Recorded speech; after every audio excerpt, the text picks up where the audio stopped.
The warning ignored. The emergency beacon echoed through the vast corridors of the Galactic Federation headquarters, a sound that had not been heard in over 2 centuries. Council members from 47 different worlds rushed to their chambers, their various forms of transportation creating a chaotic symphony of movement. Some flew, others walked on multiple legs, and a few simply materialized through quantum displacement. The great dome above them displayed the stars in real time, a reminder of the vastness they governed together. Elder Coordinator Vesh settled into her designated space at the center of the circular chamber. She was ancient even by the standards of her people, the Moranthi, who could live for thousands of years. Her translucent form shimmered with soft blue light, and her consciousness touched the edges of every mind present, feeling their confusion and concern. In all her centuries of service, she had called an emergency session only 3 times before. Each time had preceded a crisis that threatened multiple worlds. The chamber fell silent as the last delegate arrived. Vesh allowed the quiet to stretch for a moment, gathering her thoughts. She had reviewed the intelligence report 17 times, hoping to find some error, some misunderstanding that would make this meeting unnecessary. She had found none. Ambassador Thren of the Krillian Empire stood without being recognized. He was a towering figure, nearly 3 meters tall, with midnight black skin that seemed to absorb light rather than reflect it. His people were warriors who had earned their place on the council through strength and conquest, though they had agreed to follow Federation law once admitted. His 4 red eyes scanned the chamber with undisguised contempt for those he considered weak. "The Krillian Empire has made a decision that affects us all," Thren announced, his voice deep and resonating. "We have identified a world rich in resources and strategically positioned near the outer spiral arm. Our fleet will claim it within the next solar cycle. The native population will be given the opportunity to serve the Empire or face consequences." Vesh felt a cold dread settle through her consciousness.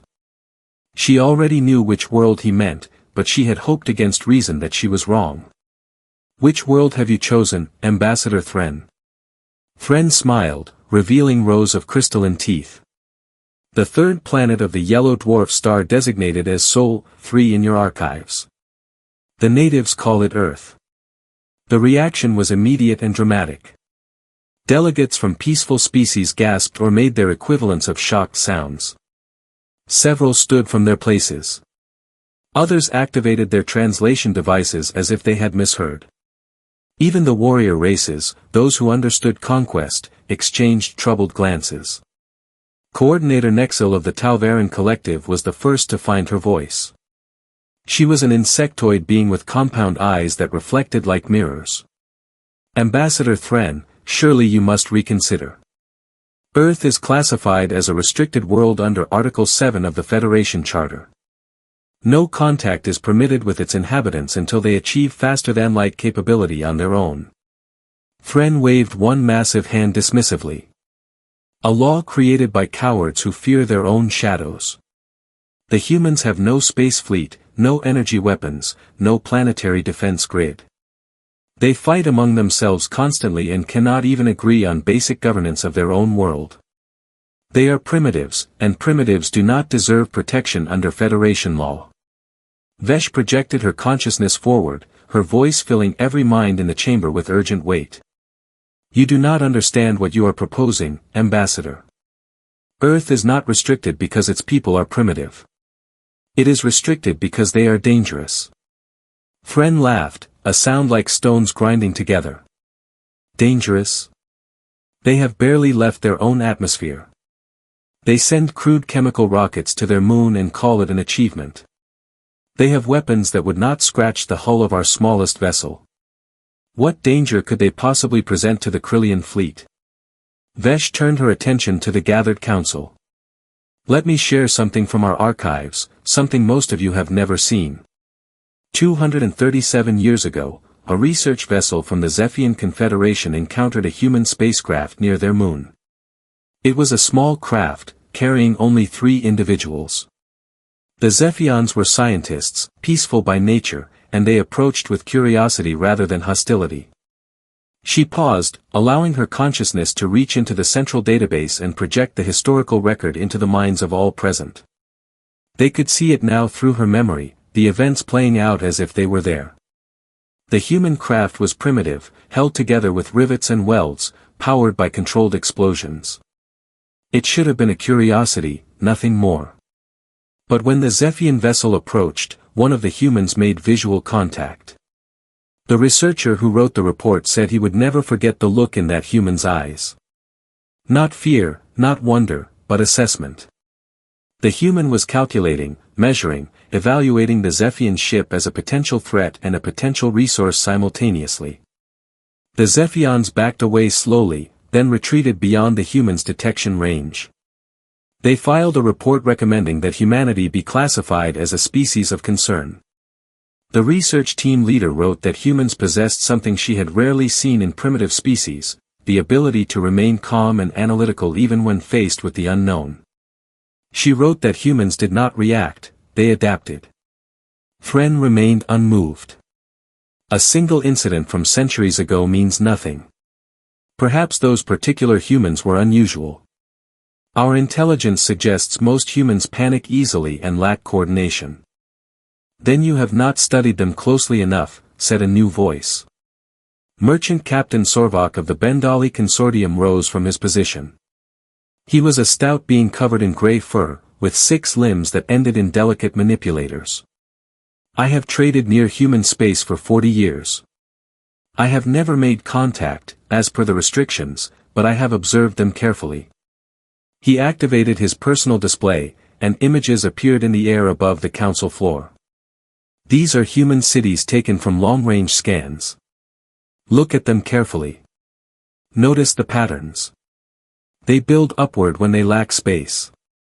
They adapt their structures to extreme environments, from frozen wastelands to burning deserts. They harness their planet's resources with remarkable efficiency despite their limited technology. The images shifted to show human conflicts. These are their wars. They have fought each other for their entire recorded history. They have developed thousands of ways to destroy each other, and they constantly refine these methods. But look closer. See how they organize. See how they coordinate. Even in chaos, there is structure. Even in war, there is strategy.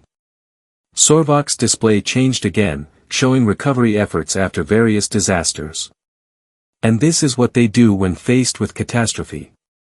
Floods, earthquakes, fires, plagues. Their world has tried to kill them repeatedly, and each time they rebuild. They do not give up. They do not surrender. They endure. The merchant captain closed his display and looked directly at Thren. 3 years ago, one of my automated cargo drones malfunctioned and crashed in their ocean. I sent a recovery team, staying cloaked as per regulations. But before we could retrieve the drone, human vessels arrived. They were searching for it. They had tracked its descent, calculated its impact point, and organized a recovery operation in less than 6 of their hours. He paused, his fur rippling with emotion that indicated discomfort. We watched them work. They used primitive diving equipment to reach the drone at dangerous depths. One of their divers nearly died when his breathing apparatus failed, but his companions saved him and continued the mission. They spent 2 full days examining the drone before their military forces arrived and secured the area. We managed to recover it eventually, but Ambassador Thren, these humans demonstrated problem-solving abilities, persistence, and courage that would be remarkable in any species, regardless of technology level. Thren remained standing, his posture radiating confidence. All you have offered are stories and speculation. The Krillian Empire does not make decisions based on fear of primitives. Our fleet is already prepared. We have 80 warships, each capable of destroying a continent. We have weapons the humans cannot even imagine. We have shields they cannot penetrate. This discussion is pointless. Vesh felt the weight of centuries pressing on her consciousness. She had seen so many conflicts, so many mistakes made by those who believed strength alone determined outcomes. Ambassador Thren, I am formally requesting that you delay your invasion and allow the Council to study humanity more thoroughly. Give us 1 standard year to prepare a comprehensive report. Thren's 4 eyes blazed brighter. The Council does not command the Krillian Empire. We inform you as a courtesy, nothing more. Our fleet departs in 3 planetary rotations. When we return, Earth will be the newest territory of the Empire, and we will have proven that your fears were baseless. He turned and left the chamber, his heavy footfalls echoing in the silence. His delegation followed, leaving the remaining council members to stare at each other in dismay. Vesh addressed the assembly with a heaviness in her thoughts. I am authorizing the deployment of observation platforms to the Sol system. We will monitor the situation closely. I hope Ambassador Thren is correct and our concerns are unfounded. But I have learned to trust my instincts over the centuries, and my instincts tell me the Krillian Empire is making a terrible mistake. Vesh addressed the assembly with a heaviness in her thoughts. I am authorizing the deployment of observation platforms to the Sol system. We will monitor the situation closely. I hope Ambassador Thren is correct and our concerns are unfounded. But I have learned to trust my instincts over the centuries, and my instincts tell me the Krillian Empire is making a terrible mistake. Coordinator Nexel spoke quietly. And if the humans defend themselves? If they somehow manage to damage the Krillian fleet?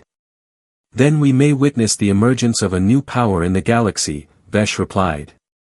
One that has survived and thrived on a world that has tested them in ways we can barely imagine. One that has been shaped by conflict and adversity into something we do not fully understand.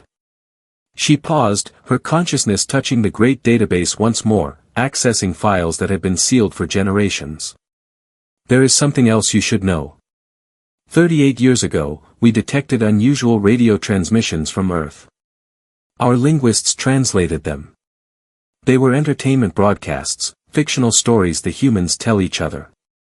Many of these stories shared a common theme, humanity encountering hostile alien species and finding ways to survive or win against superior technology. The chamber was utterly silent now. They dream of this moment, Vesh continued. They imagine it, they prepare for it in their collective consciousness. They tell themselves stories of resistance and victory.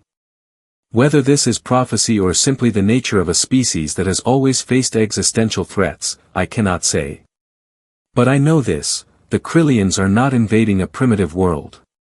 They are invading a world whose inhabitants have spent their entire existence preparing for war, adapting to threats, and refusing to submit to forces that should have destroyed them long ago. What should we do? Asked one of the younger delegates, a being from a peaceful water world who had never known conflict. Vesh dimmed her light slightly, a gesture of resignation among her people. We wait. We observe. And we prepare for the possibility that everything we think we know about primitive species is about to change. The council session ended shortly after, but no one left quickly. Delegates gathered in small groups, speaking in hushed tones, sharing concerns and speculations. Some believed Thren was right and the humans would surrender quickly. Others feared a massacre. A few, like Vesh, suspected something entirely different was about to unfold. In the observation center, technicians prepared the long-range platforms that would monitor the Sol system. They calibrated sensors to capture every detail of the coming invasion. None of them spoke their thoughts aloud, but all of them felt the same cold anticipation. High above the council chambers, the stars continued their eternal dance, indifferent to the dramas of the civilizations that had risen among them. Somewhere in that vast darkness, the Krillian fleet was preparing to depart. And somewhere else, on a blue world orbiting an unremarkable yellow star, humanity continued its daily existence, unaware that their greatest test was approaching. Vesh remained in the empty council chamber long after everyone else had gone. She reached out with her consciousness, touching the vast distances between stars, feeling the echoes of countless civilizations that had risen and fallen.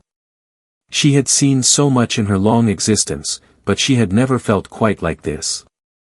It was not fear exactly, but rather a sense of standing at a threshold, of witnessing a moment that would reshape the galaxy in ways none of them could predict.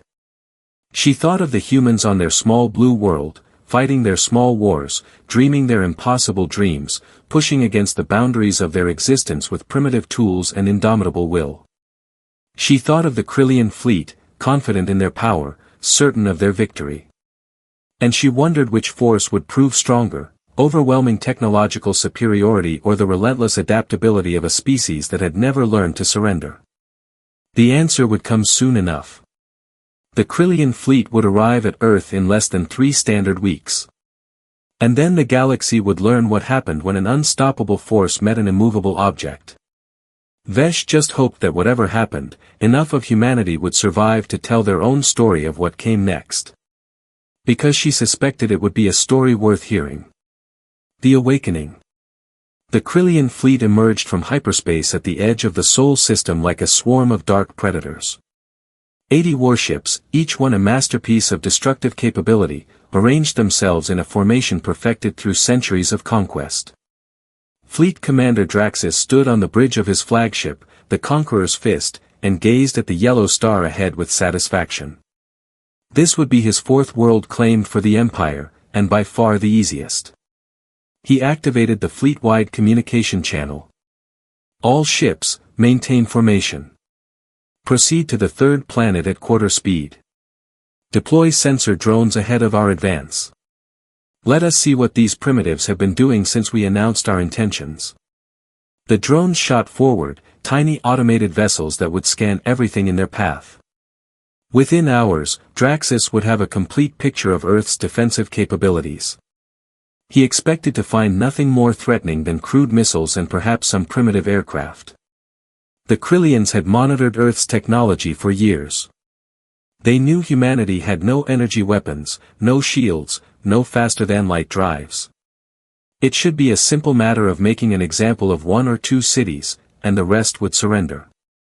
But Draxus was a thorough commander. He had not risen to his position by being careless. On Earth, in a facility buried deep beneath the Rocky Mountains, alarms began to sound. Colonel Sarah Mitchell had been expecting this moment for 3 weeks, ever since the alien broadcast had given humanity 72 hours to surrender. That deadline had passed 20 days ago with Earth's unified answer, a single word in every language, broadcast on every frequency. No. The alien ships had not appeared immediately as threatened, and some people had dared to hope they had changed their minds. Sarah had known better. She had studied every piece of intelligence humanity had gathered about the aliens over the decades. They were not the type to make empty threats. They were simply preparing properly. Contact confirmed, her sensor officer announced. Multiple ships entering the outer system.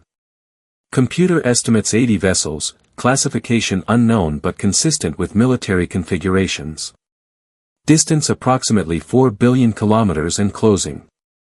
Sarah activated the Global Defense Network. All stations, this is Mountain Home. Status shift to Defense Condition 1. Execute Plan Threshold. Authorization Code Mitchell Alpha 77. Around the world, systems that had been installed in secret over the past 3 weeks came online. Deep space monitoring stations hidden in orbit around the outer planets began tracking the alien fleet. Military forces that had trained separately for generations now operated as a single unified command. Nuclear powers shared their launch codes. Rival nations coordinated their responses. Humanity had stopped fighting itself the moment the alien threat became real. Sarah thought about the irony of it. Humans had spent thousands of years perfecting the art of killing each other. They had developed weapons of such terrible power that they could destroy their own world several times over. They had fought wars over resources, ideology, territory, and pride. And now, faced with an external threat, all those weapons and all that experience were being turned outward. The aliens had made a fundamental miscalculation. They had observed humanity's conflicts and assumed it meant weakness and division. They had not understood that humans fought each other precisely because they were good at fighting. And they had not realized that humans could unify faster than any other species in known space when faced with a common enemy. General Marcus Chen joined her in the command center. He was the military coordinator for the Asian-Pacific region, and one of the finest strategic minds in the armed forces. The fleet's moving slowly. They're being cautious. Good, Sarah replied. Cautious means they're not expecting resistance, but they're not stupid either. That gives us a window. How are the outer stations? All reporting ready. The Mars facility has full targeting lock. The lunar installations are charged and awaiting your order. The orbital platforms are in position. Chen paused. Sarah, if this doesn't work, if we can't hurt them with what we have. Then we adapt, Sarah interrupted. That's what humans do. We've been adapting since our ancestors learned to throw rocks at predators. We'll figure it out. Draxus watched his tactical displays as the sensor drones transmitted their data back to the fleet. The third planet was indeed inhabited, with massive population centers and extensive infrastructure. The electromagnetic spectrum was crowded with primitive radio communications. He could see satellites in orbit, crude constructions held together with solar panels and outdated electronics. What he did not see concerned him more than what he did see. There were gaps in the data, areas where the drones reported unusual interference. Some of the satellites were positioned oddly, not in the standard patterns for communication or observation platforms. And there were energy signatures on the planet's moon that made no sense for a species that supposedly had barely achieved spaceflight. He called his intelligence officer. Commander Threx, analyze the anomalies. What are we missing? Threx studied the data carefully. He was younger than Draxus but had proven himself in multiple campaigns. Sir, I'm detecting unusual power signatures at several locations. The moon shows 3 separate facilities with energy outputs far higher than their technology should support. And there are objects in orbit that our sensors cannot fully classify. Draxus felt a twinge of uncertainty. Could the Council's warnings have merit? He dismissed the thought immediately. The Council was filled with ancient beings who saw threats in every shadow. The Krillian Empire had conquered world after world, and none had presented any real challenge once the fleet arrived in force. Continue the advance, he ordered. Deploy the vanguard. 10 ships to sweep the outer system and eliminate any obstacles. The rest of the fleet will follow at standard combat spacing. The vanguard broke formation and accelerated toward Mars, the red planet that orbited between them and their target. They would sweep it clear of any hidden defenses, then proceed to Earth. It was standard doctrine, proven effective across dozens of campaigns. What Draxus did not know was that humanity had been preparing that exact location for the past 3 weeks. When the Krillians had announced their invasion, human scientists and engineers had worked around the clock to position their most experimental weapons systems. The Mars facility was not meant to win the battle. It was meant to send a message. The Krillian vanguard reached Mars orbit and began their sensor sweeps. For a moment, their instruments detected nothing unusual. Then, without warning, the surface of Mars erupted. What the Krillians had taken for natural geological features were actually camouflaged launch platforms. 60 railgun platforms, built using every advanced materials technology humanity possessed, fired simultaneously. The projectiles were simple tungsten rods, no explosives, no complex systems. Just dense metal accelerated to significant fraction of light speed. At such velocities, mass became the weapon. Each rod carried kinetic energy equivalent to a small nuclear device. And there were 60 of them, all targeting the vanguard ships with precision calculations that humanity's supercomputers had been refining for weeks. On the bridge of the leading Krillian ship, Commander Vex had time to see the incoming projectiles on his sensors and time to realize what they were, but no time to react. The shields were designed to deflect energy weapons and absorb explosive force. They were not designed for solid projectiles moving at relativistic speeds. The tungsten rods punched through the shields as if they were not there. They tore through the hull armor with equal ease. 3 ships were destroyed instantly, simply ceasing to exist as the kinetic impacts vaporized critical systems. 4 more were crippled, their propulsion and weapons offline. The remaining 3 managed to activate their emergency maneuvers, but not before taking significant damage. Draxus watched in absolute shock as 7 of his ships were eliminated in the span of seconds. It was impossible. The humans had no technology capable of this. His intelligence reports had been clear. They were primitives. All ships, battle formation, he commanded, his voice tight with anger. Return fire on those platforms. Destroy them completely.